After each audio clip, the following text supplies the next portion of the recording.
Hi, and welcome to Virginia Virtual Academy. My name is Brandy Ingram, and I will be your homeroom teacher this year. In addition to being your homeroom teacher, I am also the kindergarten math teacher, so you're kind of stuck with me. As your homeroom teacher, you can think of me as, I like to coin it, as your first line of defense. I am your go-to person for all things schooling and VAVA. You can ask me questions from tech problems to questions about math, to questions about how to set up your classroom, something's not going right online, anything. I am an open book. Feel free to talk to me about anything. Or even if you're just having a bad day, because I understand how those days go, please feel free to call me or email me, and I will be a listening ear at any time.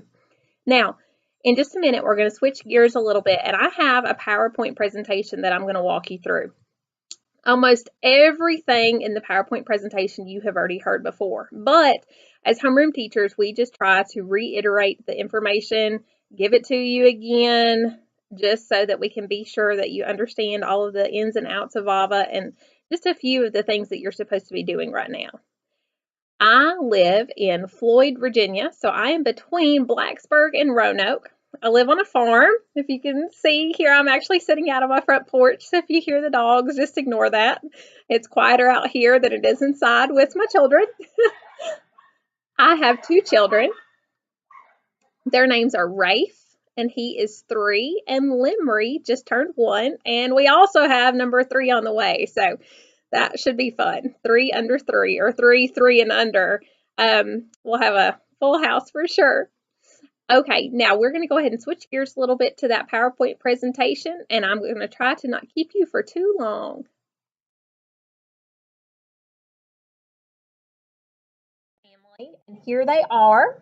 In the middle, that's all of us. Miss Limry just celebrated a couple of weeks ago her first birthday, so here's her tearing into her cake. And my husband and son were trying to look at other cameras. There were about 5 people taking a picture, so just don't pay attention to that. As you can see from the pictures, we are just your regular old family. My house is always a wreck with these two, and we love spending time outside. So let's go ahead and get started on the rest of our slides. Now, when you first log into the OLS or the online school homepage, this is what it's going to look like. I have got some key points here that I wanted you to make sure you pay attention to. My pointer on the PowerPoint is not working so well, so just follow along with me. I'm going to go clockwise, starting with the email button. Now, your child's email, your child's VAVA account is going to be accessed through this email button. Now, your personal email is automatically linked to this. However, a lot of times you get locked out of your own email or something will happen.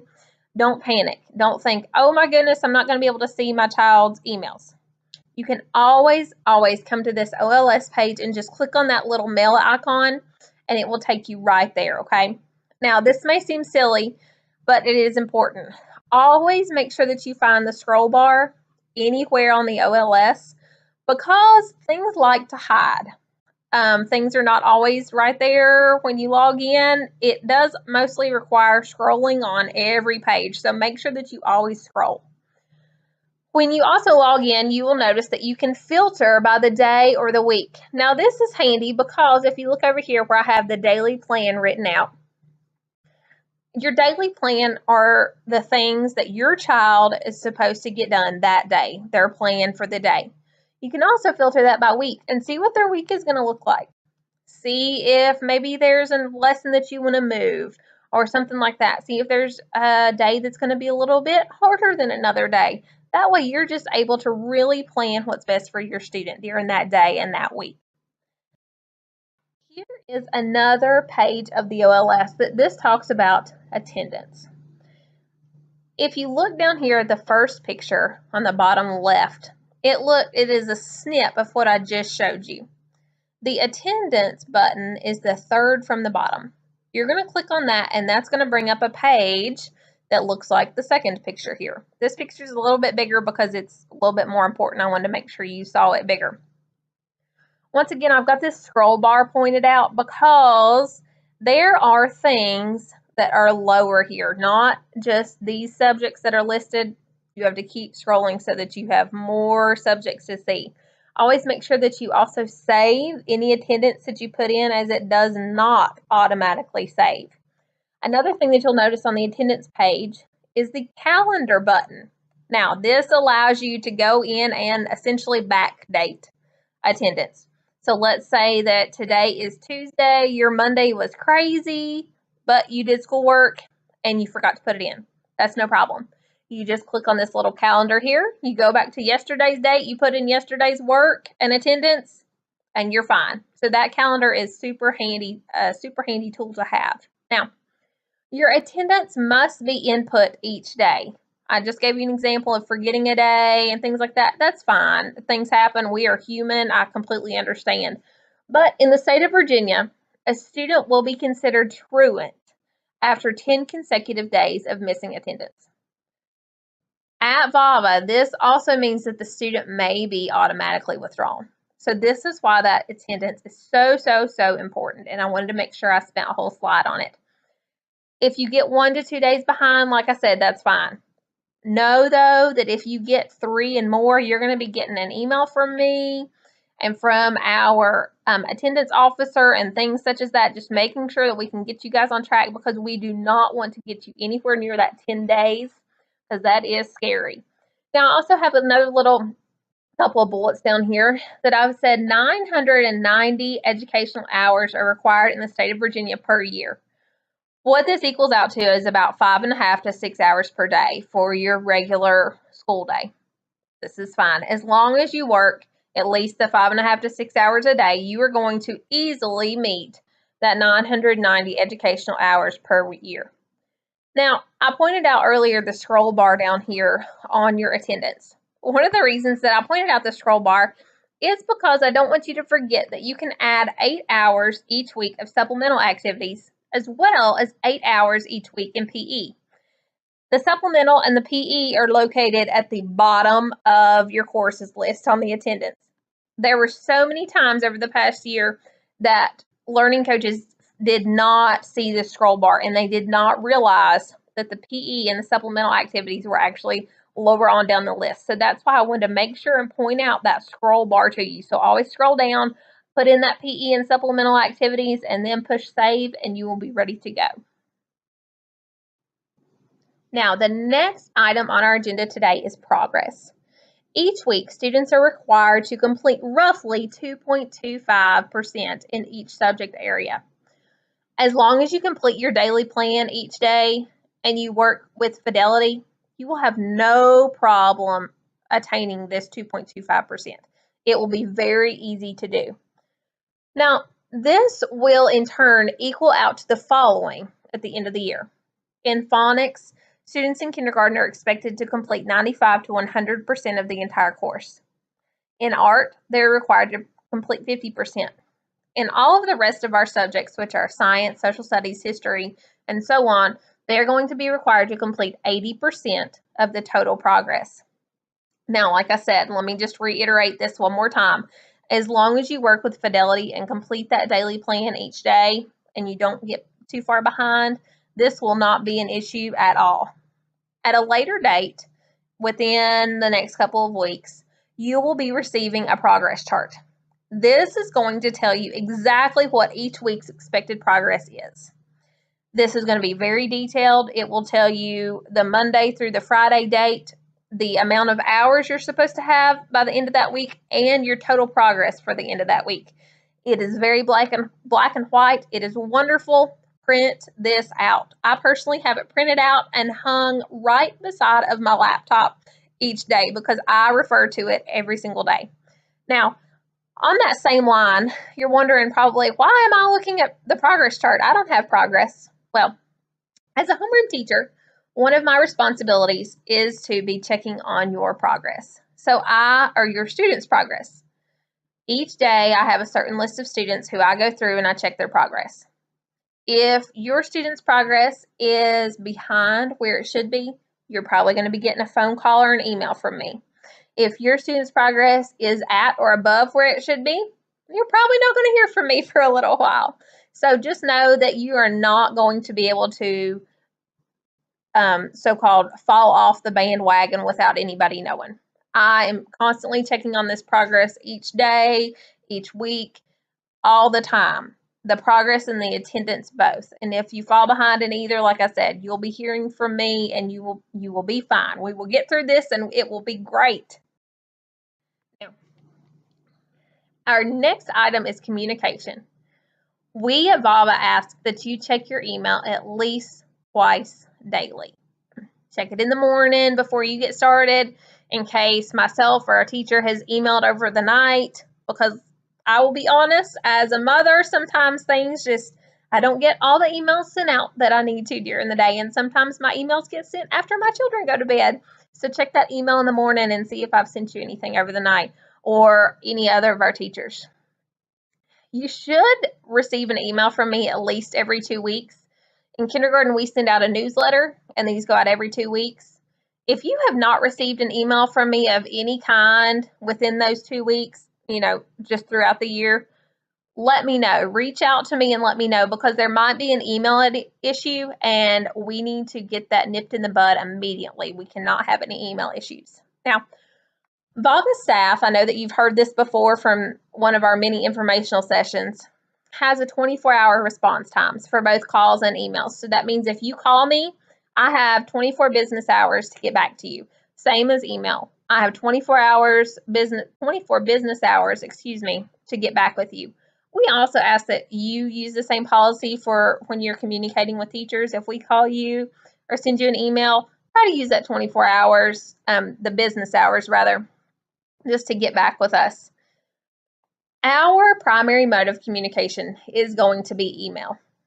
You can email me at any time. I most likely always have my phone, which has my email on it, with me, and I will get back to you just as soon as I can.